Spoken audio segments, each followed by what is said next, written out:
মাংসের ঝোল ভাত খেতে আমাদের যেমন ভীষণ ভালো লাগে, তেমন মাটন বিরিয়ানি খেতেও আমাদের কিন্তু অনেকেরই ভীষণ ভালো লাগে। আজকে আমি আপনাদের সঙ্গে শেয়ার করছি মাটন পোলাওয়ের রেসিপি। তার জন্য আমি এখানে নিয়েছি 1 কেজি মাটনের রানের পিস। গর্দান আর সামনের রানের পিস যদি ব্যবহার করেন তাহলে মাটন পোলাওটা কিন্তু বেশি ভালো হয়। মশলার জন্য আমি ব্যবহার করব পেঁয়াজ, রসুন, আদা, কাঁচা লঙ্কা। আমি এখানে নিয়েছি দুটো ছোট সাইজের পেঁয়াজ। গ্রাইন্ডিং জারের মধ্যে আমি চৌকো টুকরো করে কেটে নেওয়া পেঁয়াজটা দিয়ে দিলাম। আর দিচ্ছি এখানে 6 কোয়া রসুন। যেহেতু রসুনের কোয়াগুলো বেশ বড় বড়, মোটামুটি আমি এখানে 6 কোয়া রসুন দিলাম। তার সাথে দিচ্ছি 5-6 টুকরো ছোট ছোট আদা। মোটামুটি আমি হাফ ইঞ্চির থেকেও কম পরিমাণে আদা দিয়েছি। আর দিলাম দুটো কাঁচা লঙ্কা। অল্প একটু জল দিয়ে একদম মসৃণ করে বেটে নেব।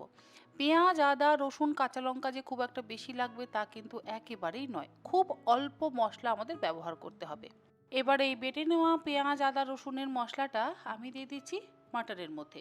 তবে সবটা কিন্তু দেব না, অর্ধেকটা দেব, বাকি অর্ধেকটা পরে ব্যবহার করব। এরপর এর মধ্যে দেব কিছু গুঁড়ো মশলা। এই যেমন দিচ্ছি এখানে 1 চা চামচ পরিমাণে গোলমরিচের গুঁড়ো, তার সাথে 1 চা চামচ জিরে গুঁড়ো, 2 চা চামচ ধনে গুঁড়ো, তার সাথে দিলাম হাফ 1 চা চামচ শাহি গরম মশলার গুঁড়ো। স্বাদ মতো লবণ দিয়ে দিচ্ছি।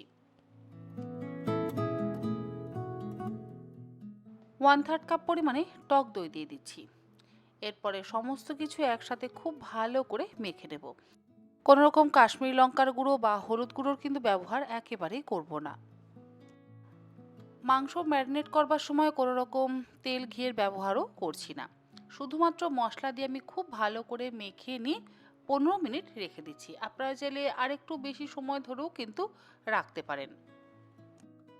মশলা দিয়ে আমার মাংসের পিসগুলো খুব ভালোভাবে মাখা হয়ে গেছে।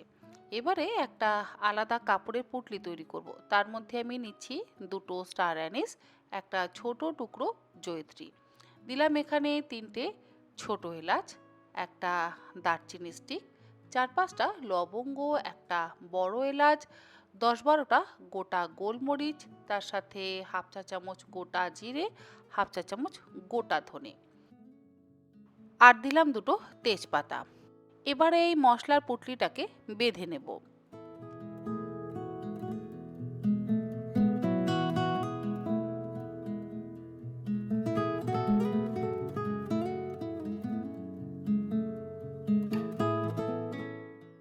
আর পোলাওয়ের জন্য আমি ব্যবহার করব বাসমতি চাল। 2 কাপ পরিমাণে বাসমতি চাল আমি ধুয়ে নেব। 1 কিলো মাটনের জন্য আমি ব্যবহার করেছি 400 গ্রাম পরিমাণে চাল। আর চাল আমি কখনোই ভিজিয়ে রাখি না। খুব ভালো করে 4 থেকে 5 বার জল বদলে বদলে আমি চালটা ধুয়ে নিচ্ছি। চাল ভিজিয়ে রাখবার কিন্তু কোনো প্রয়োজন নেই। চাল ধুয়ে নিয়ে চালের এক্সট্রা জলটা আমি ঝরিয়ে নিই ছাঁকনির মধ্যে নিয়ে। যদি বড় স্ট্রেনার থাকে তার মধ্যে আপনারা চালটার এক্সট্রা জলটা ঝরিয়ে নেবেন। চালের গায়ে যে জলটা লেগে থাকবে তাতেই কিন্তু চাল একদম সুন্দর ঝরঝরেভাবে ভিজে যাবে। বেশিক্ষণ সময় ধরে চাল ভিজিয়ে রাখবার কোনো প্রয়োজন নেই। চাল আমি ভালোভাবে ধুয়ে নিয়েছি। এবারে আমি মাটনটা সেদ্ধ করে নেব। তার জন্য প্রেসার কুকারের মধ্যে ম্যারিনেট করে রাখা মাটনের পিসগুলো দিয়ে দিচ্ছি। মাটনের পিসগুলো দেওয়ার পর এর মধ্যে আমি দিয়ে দিলাম 1 কাপ পরিমাণে জল। খুব বেশি জলের ব্যবহার কিন্তু করছি না। মাটনের থেকেও যথেষ্ট পরিমাণে জল বেরোবে যেহেতু আমরা টক দই ব্যবহার করেছি। জলটা দিয়ে এবারে ভালো করে মিশিয়ে নিচ্ছি। এরপরে যে মশলার একটা পুঁটলি আমরা বেঁধে নিয়েছি সেই পুঁটলিটা ওপর থেকে দিয়ে দেব। তারপরে প্রেসার কুকারের ঢাকনা বন্ধ করে দিয়ে গ্যাসের ফ্লেমটাকে হাইতে করে দিয়ে প্রথমে একটা সিটি দিয়ে নেব। তারপরে গ্যাসের ফ্লেমটাকে লোতে করে দিয়ে 3টে সিটি দিয়ে আমি মাটনটা সেদ্ধ করে নেব। মাটন সেদ্ধ হয়ে যাওয়ার পর স্টিমটা রিলিজ হয়ে গেলে আমি দেখে নিচ্ছি আমাদের মাটন কেমন সেদ্ধ হয়েছে। দেখুন মাটন কিন্তু একদম পারফেক্টভাবে সেদ্ধ হয়ে গেছে। আর এই ইয়াকনিটা আমাদের আলাদা করে নিতে হবে।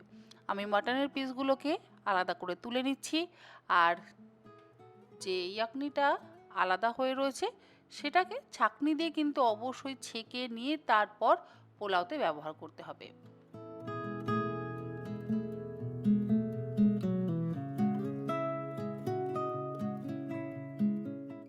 পোলাও বানাবার জন্য আমি কড়াইতে দিয়ে দিলাম 4 টেবিল চামচ পরিমাণে ঘি। আপনারা চাইলে ঘিয়ের বদলে অল্প একটু বেরেস্তা ভাজা তেল বা সাদা তেলেরও ব্যবহার করতে পারেন। আমি পোলাওটা পুরোটাই ঘি দিয়েই বানাচ্ছি। ঘিটা মেল্ট হয়ে গেলে যে বাকি পেঁয়াজ, আদা, রসুন, কাঁচা লঙ্কা বাটাটা রেখেছিলাম সেটা দিয়ে ভালো করে একটু কষিয়ে নেব। এতে কি হবে, চালের মধ্যেও খুব সুন্দর একটা ফ্লেভার হবে।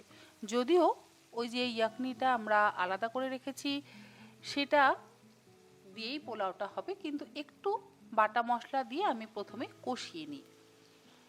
মশলাটা ভালোভাবে কষানো হয়ে যাওয়ার পর এর মধ্যে আমি দিয়ে দেব বেরেস্তা, মানে ভাজা পেঁয়াজ। মোটামুটি এখানে আমি হাফ কাপ পরিমাণে বেরেস্তা বা ভাজা পেঁয়াজ ব্যবহার করছি। কাঁচা পেঁয়াজের ব্যবহার কিন্তু করবেন না, অবশ্যই বেরেস্তাই ব্যবহার করবেন। বেরেস্তাটা দিয়ে আমি মশলাটাকে আবারও ভালোভাবে কষিয়ে নিচ্ছি। তারপরে আমি দিয়ে দিচ্ছি আমাদের সেদ্ধ করে নেওয়া মাটনের পিসগুলো। মাটনের পিসগুলোকে দিয়ে এবারে 2 মিনিট একটু ভেজে নেব। আগে তো আমরা মাটন কষিয়ে রান্না করিনি, সেই জন্য ভালোভাবে আমাদেরকে একটু ভেজে নিতে হবে।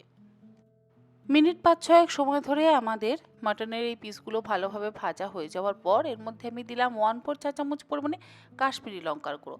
খুব বেশি কাশ্মীরি লঙ্কার গুঁড়ো ব্যবহার করবার কিন্তু একেবারে প্রয়োজন নেই। কাশ্মীরি লঙ্কার গুঁড়ো দিয়ে এবারে একটু আমি মিশিয়ে নিচ্ছি। মাংসের পিসগুলো ভালোভাবে ভেজে নিয়ে এবারে এর মধ্যে আমি ধুয়ে জল ঝরিয়ে রাখা চালটা দিয়ে দেবো। আর দেখুন চালটা কিন্তু ভিজে কেমন ঝরঝরে হয়ে গেছে। এই রকম চাল দিয়ে পোলাও ভীষণ ভালো হয়। এবারে এই ভিজে যাওয়া ঝরঝরে চালটা আমি দিয়ে দিলাম মাংসের মধ্যে, মানে মাটনের মধ্যে। তারপরে গ্যাসের ফ্লেমটাকে হাইতে রেখে 2 থেকে 3 মিনিট আমি চাল আর মাটনকে একসাথে ভালোভাবে ভেজে নেব।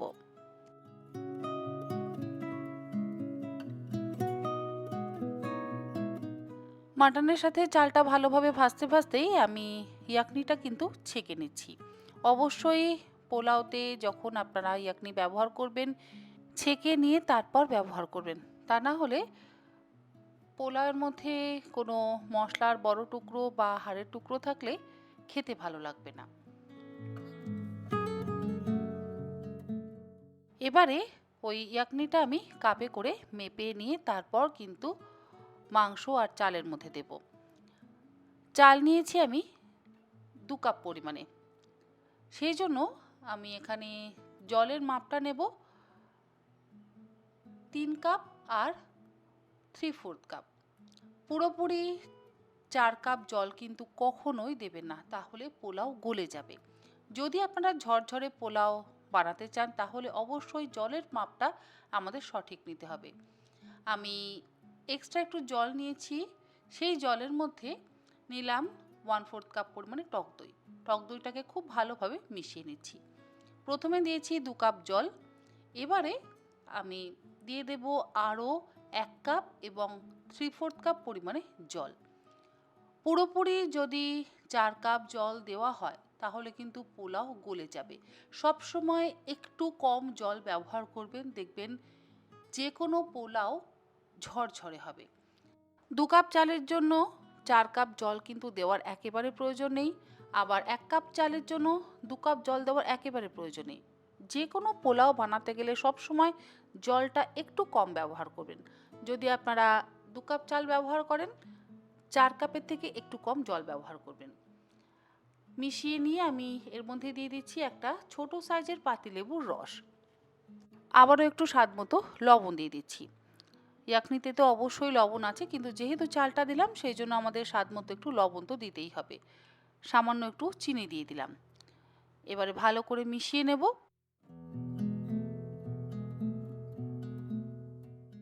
মেশানো হয়ে গেলে ওপর থেকে দিয়ে দিচ্ছি 3টে কাঁচা লঙ্কা। কাঁচা লঙ্কাটা দিয়ে এবারে ঢাকা দিয়ে দেব। আর এই যে এত কিছু এতক্ষণ ধরে করলাম, গ্যাস তো আমাদের লো ফ্লেমেই জ্বালা ছিল। মোটামুটি 40% চাল সেদ্ধ হয়ে গেছে। এবারে আমি দমে পোলাওটা বানাবো। একটা তাওয়া বসিয়ে দিচ্ছি। তাওয়া বসিয়ে দিয়ে তার উপরে কড়াইটা রেখে ঢাকা দিয়ে গ্যাসের ফ্লেমটাকে হাইতে করে দিয়ে 10 মিনিট আমি দম দিয়ে নেব। 10 মিনিট পর আমি ঢাকাটাকে খুলে নিলাম। দেখুন আমাদের ঝরঝরে মাটন ইয়াকনি পোলাও কিন্তু একদম তৈরি। যেহেতু নিচে তাওয়াটা দিয়েছি তাই পুড়ে যাওয়া বা লেগে যাওয়ার একেবারে সম্ভাবনা নেই। তৈরি হয়ে গেল দুর্দান্ত স্বাদের ঝরঝরে মাটন ইয়াকনি পোলাও। আশা করি আমার আজকের এই মাটন ইয়াকনি পোলাওয়ের রেসিপি আপনাদের ভালো লাগলো। ভালো লাগলে আপনারা এরকমভাবে একবার অন্তত বাড়িতে বানিয়ে খেয়ে দেখবেন। আমার মনে হয় আপনাদের সকলেরই ভালো লাগবে। আর পোলাওটা যখন বানালাম সত্যি আমার তো নিজেরই খিদে পেয়ে যাচ্ছিল, তাই ভাবলাম একবার একটু চেখে দেখা যাক যে পোলাওটা কেমন হয়েছে। সত্যিই ভীষণ ভালো হয়েছে এই মাটন ইয়াকনি পোলাও। আর মাটনটাও সুন্দর সুসেদ্ধ হয়েছে। আপনারা কবে বানাচ্ছেন সেটা আমাকে জানাবেন। আগামীকাল তো রবিবার। রবিবার দিন সাধারণত অনেকেই মাংসের পাতলা ঝোল ভাত দিয়ে মেখে খান। একটা রবিবারের দুপুরে না হয় মাটন ইয়াকনি পোলাও বানিয়ে সকলে মিলে এই ইয়াকনি পোলাওটা খেলেন। আশা করি আপনাদের সকলেরই ভালো লাগবে। আমার তো ভীষণ ভালো লাগলো। আজ তাহলে আসি। ভালো থাকবেন সবাই।